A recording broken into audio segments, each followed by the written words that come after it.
Hello, hello, hello. We are so privileged to have in Studio 770 Dr. Tauber. Dr. Tauber is not only a medical doctor, he is a phenomenal psychologist. If you ever need any help, just go to him. And he is the director of Coalition for Psychotrauma and Peace. Dr. Tauber, you guys have been in business for about 30 years or so, right? Something like that, yeah. Since the early 90s, or since the mid 90s, actually. Yeah. So, we've done a couple of beautiful sessions with Dr. Tauber before, but we're actually good friends as well. And the other day we were discussing really what I think is a great tragedy is that, there was a story that the previous Rebbe was once on a train. If you're in Europe, I'm right now in South Africa. There were a couple of Jews going back, let's say 100 years ago. Everybody was trying to figure out what's the best mechanism, what's the best way to live life, And now we've got kind of some trial and error. We know communism was a pretty bad idea, et cetera, et cetera. But be that as it may, there were different Jews and they were analyzing which political system is closest to Judaism. And they said, oh, the Great Rabbi is here. Why don't we ask him? And he said a beautiful thing. He said the goodness in each. So whether it's a different religion, whether it's a different political system, Judaism always has kind of the goodness. And part of a lot of well-intended people, maybe they didn't want patriarchal societies, whatever it is, but at the same time, there's nothing more beautiful than love and marriage and children and a relationship. And in fact, statistics are showing that the only two groups that are actually reproducing, there's an amazing book, but I forget the name of the guy, but he's one of the top minds of the world. It's called Why Civilizations Die. And the only two groups that are actually producing enough people to keep their civilization alive are Orthodox Jews and evangelical Christians. So it's doesn't matter what you think, but if you're not going to have children, if you're not going to respect marriage, it's all going to disappear anyway. So the point is, we want to bring respect to the role of a male and a female as a father and a mother. And if you can shed some light on that, because you're dealing with people, and as you told me, 70% of your clients they have father issues. So maybe you can help us understand what is the value of a father, what is the value of a mother, just purely from a psychological perspective. Okay, let's start at the foundation. The first thing is that every child must have an attachment to both a mother and a father from birth, more or less. When that goes wrong, when either the mother or the father are absent, then there are going to be problems. And the earlier this separation is made, the worse it is later in life. And children who don't have those kinds of attachments really are in trouble, both as children and as adults. So this bond is very important. Now, we very frequently talk about the mother, but the father also is important. The father represents strength. The father represents security. But a father also has to be loving. All this business of absent fathers, all of this business with cold fathers, that's very wrong. And it leads to big problems in children. So the father has to be there. And the father has to be, as I said, both strong, but also gentle and very loving toward the child or the children. Extremely. Yeah. Right. And you know what? Can you shed some light also? I know this may sound simple, but I think that for us to respect one another, we have to understand the fundamental role and benefit that other person brings. There's a story in the Talmud that it basically says that a man may bring home wheat, but the woman grinds it and she turns it into bread. Sometimes, there was a guy that went around America and he kind of did a whole study on marriage, and I saw this on Oprah, and he said that kind of men can come secondhand from their mothers. In other words, you may expect this, oh, this is just what happens. But as it also says in the Talmud, if nothing else, if our wives keep us from sin as well as bring our children into this world, that's enough to have infinite respect. So I think that the key to all relationships is respect. And I think what you shed is very, very important, understanding that the father brings a sense, this is how I understand, a sense of safety, which is critical for psychological well-being. And it does seem that when there are separations, often if people don't feel safe, that may harm them later in forming attachment, feeling safe with other people. Am I correct in that? Absolutely. And the other point there is the combination of security, but also care and gentleness is very important. The parents provide examples for the children. The parents provide the security. If the children feel secure, certain with the parents, then they will be secure later in life. This is what you see, for example, with institutionalized children, that they have absolutely no security because they have absolutely no connection with anybody, or very little. And it has to be with one or a very few people. If there are constantly new people, even though the child may have, for example, a roof over its head or enough food, if there isn't that connection, then things are going to go wrong. Amazing. And can you shed some light maybe on, just to bring respect to the role of the woman psychologically, maybe obvious, but I'm sure we can all benefit. Woman, well, the woman is the provider of food. The woman is the person who bore the child. The child was in the woman's womb. And that's another kind of security. It's kind of spiritual love, but it's also spiritual love with the father. And I'm emphasizing the father now because in many cases, the role of the woman is emphasized but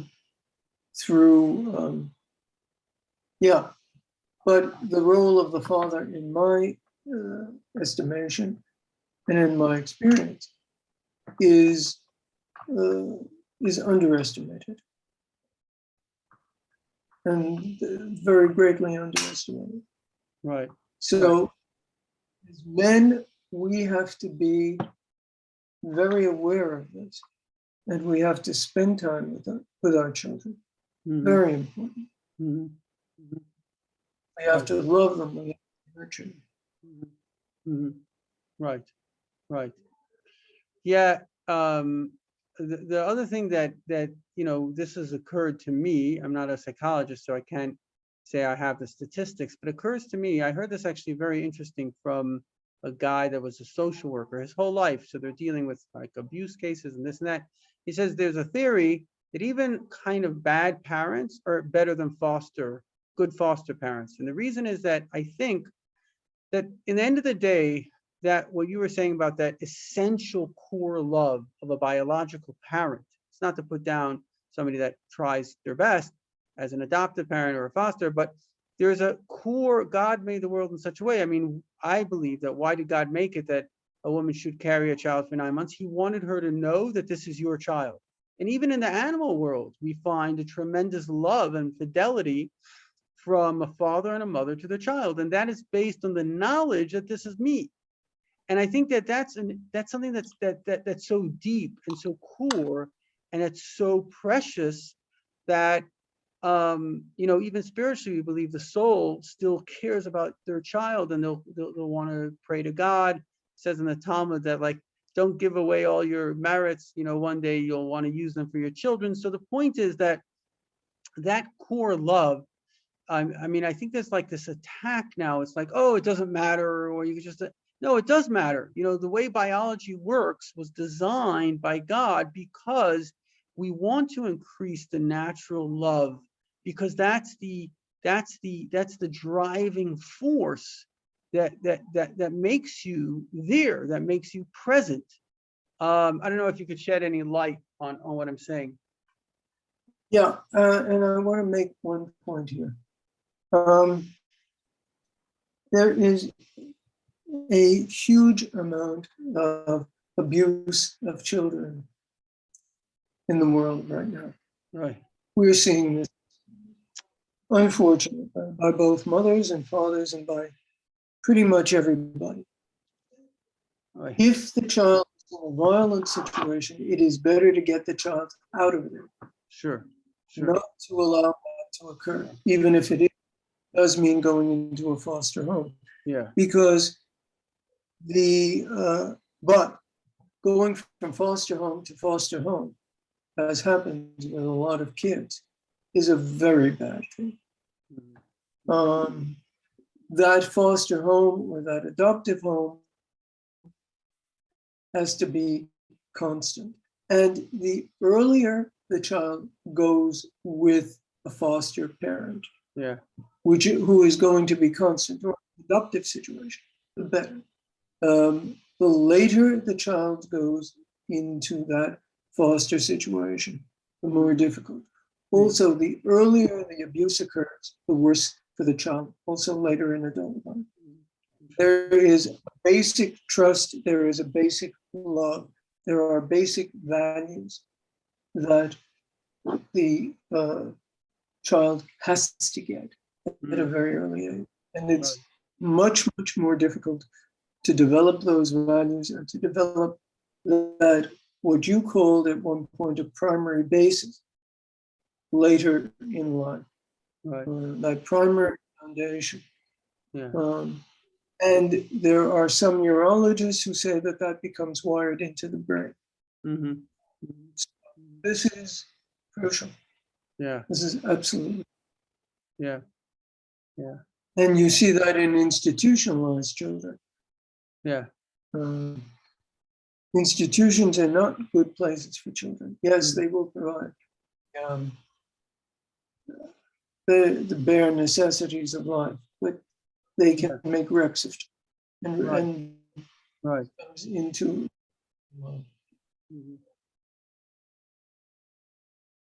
Yeah, I think there's a study of these children that were in Romanian orphanages that weren't like, you know what I'm talking about, that they were like kind of a little bit zombies because they were never really loved. And That's exactly. Yeah. And That's exactly. Yeah. Children need love to become good adults. Right. You know, that's they say that's the secret of the Jews, that by the time there's an announcement in the newspaper, Mr. and Mrs. Goldberg announced the birth of Dr. Goldberg. So it's that that kind of pride and that love. But I think that if we had to like focus on the specialized roles, it seems to me, and maybe you could confirm or not, that the father has the ability to sort of bring a certain sense of security, and the mother has this tremendous ability to bring a sense of comfort. And I think the two of them, you were speaking before about strength and compassion. In a way, it almost seems to me that the way God made it is, even though obviously both father and mother need both, but it seems like the two are specialized in each field, and together the child has, in a way, the best of both worlds. Is that correct? That is correct, except that the one thing I would say there is that the father, and I want to stress this, also certainly has to bring security, but also has to bring love and nurturing. Yeah.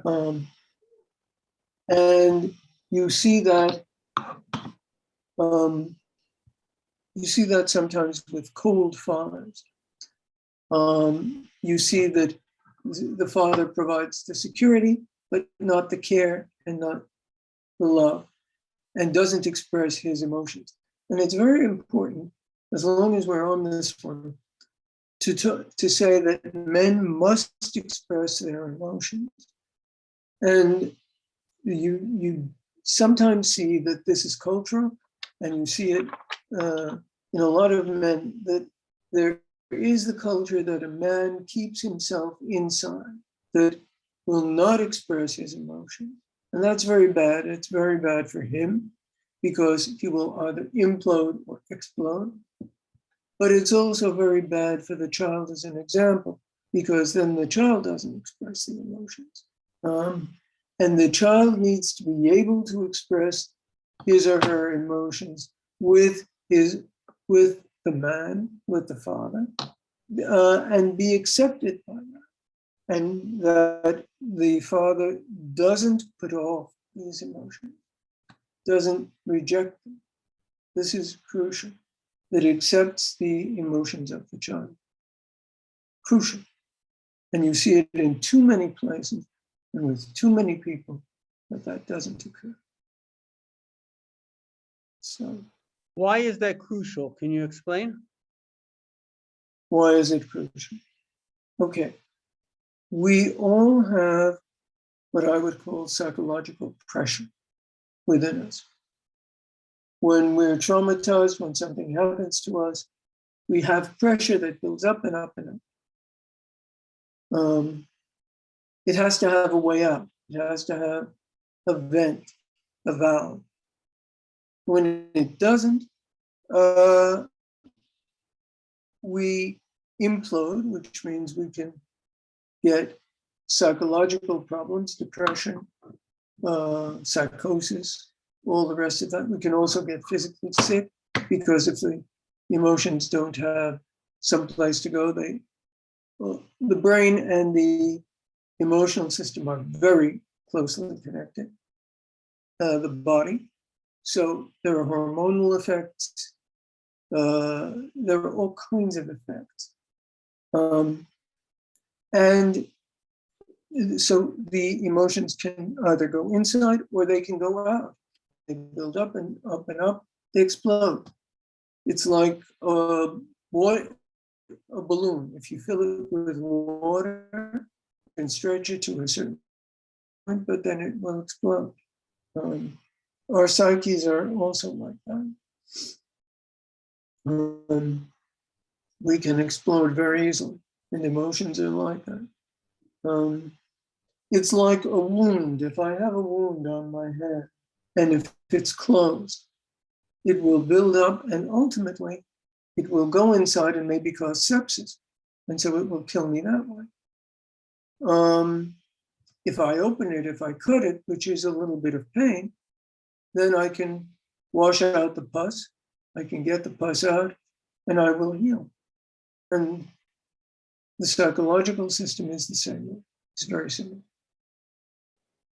So you're saying that it's important that a person gets their emotions out, but let me just challenge that for a second. Let's say I have a bad emotion. Let's say, I don't know, I'm angry. Is it just, I mean, are all emotions acceptable? Yes. Simple answer, yes. If I'm angry, I get my anger out in a safe way to people who will accept that anger. I can do that in all kinds of ways. I can do it with writing. I can do it with art. I can do it with sport. I can do it in all kinds of ways. It's best to talk that anger out and figure out the cause of it. And then I can deal with it. Once it's out in the air, I can deal with it. If it's inside, I can't deal with it. That's the point. If it's in my consciousness, I can deal with it in some way. I want to just, like, if I may, challenge, and this is something kind of, just to be open, I have an exception to that, and I'll tell you what my exception is that the Tzemach Tzedek, one of the great rabbis, said like this. He said emotions are connected, like you said, emotions are connected to your thoughts. So my feeling is that if I mean, obviously as a child, you have to have a safe space, no question about it. You have to have somebody that's going to validate your emotions, validate you. But let's say what?